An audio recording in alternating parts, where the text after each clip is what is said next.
Obrigada, Sr. Presidente. Cumprimento a si, cumprimento o Sr. Presidente da COFAP, o Sr. Professor João Leão. Depois de lermos o relatório que nos traz hoje, há uma conclusão que, de facto, tiramos à partida, que é que a gestão financeira da União Europeia continua ainda longe de ser uma gestão exemplar. Logo à partida, o Tribunal de Contas confirma que o nível de erro na despesa da União atingiu 3,6% em 2024, não se tratando de um número qualquer, trata-se de um erro significativo e generalizado, é assim que aparece exatamente no relatório, o que obrigou o Tribunal a emitir uma opinião adversa sobre a legalidade e a regularidade das despesas do orçamento tradicional da União. Ora bem, isto significa que milhões de euros pagos pelos contribuintes portugueses e europeus, obviamente, foram mal aplicados, foram indevidamente pagos e não houve um controle adequado. Acresce que o Tribunal mantém ainda uma opinião favorável sobre a fiabilidade das contas, é um facto. A verdade é que a execução prática, ou seja, o uso real dos fundos, continua marcado por erros, por ineficiência e por falta de rigor. Em relação à execução, e que falámos sobre a execução de 90% do seu orçamento, mas o mecanismo de recuperação e resiliência ficou muito aquém dos 96 milhões de euros previstos, tendo só sido executados 56 milhões. Deixava-lhe uma primeira pergunta. Na sua avaliação, esta taxa de execução resulta sobretudo de entraves administrativos e burocráticos ou há também uma falha de planeamento estratégico e de capacidade de gestão por parte dos Estados-membros e por parte de Portugal em particular?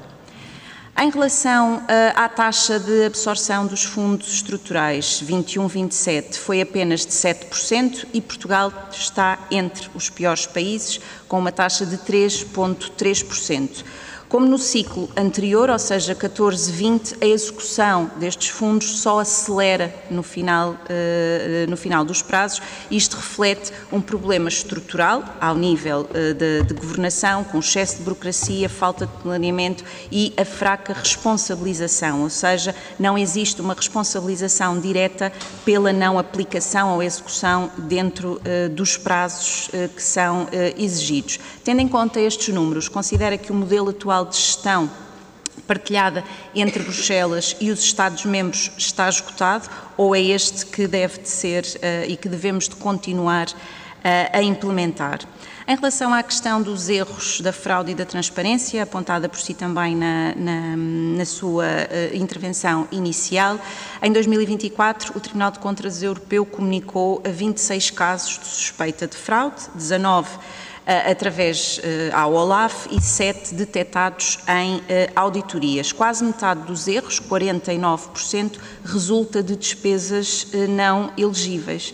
Ou seja, tendo em conta estes níveis de erro e os casos de fraude identificados, que medidas concretas o Tribunal de Contas Europeu recomenda para reforçar a rastreabilidade, a transparência e a responsabilização política no uso dos fundos europeus, ou seja, mais uma vez, a responsabilização pela má gestão de dinheiros públicos? Se olharmos para o futuro, a proposta da Comissão prevê um orçamento de cerca de 2 bilhões de euros com novos impostos europeus sobre o carbono, sobre as grandes empresas e sobre o tabaco. Mas a nós parece-nos que o desafio não é gastar mais, é sim gastar melhor.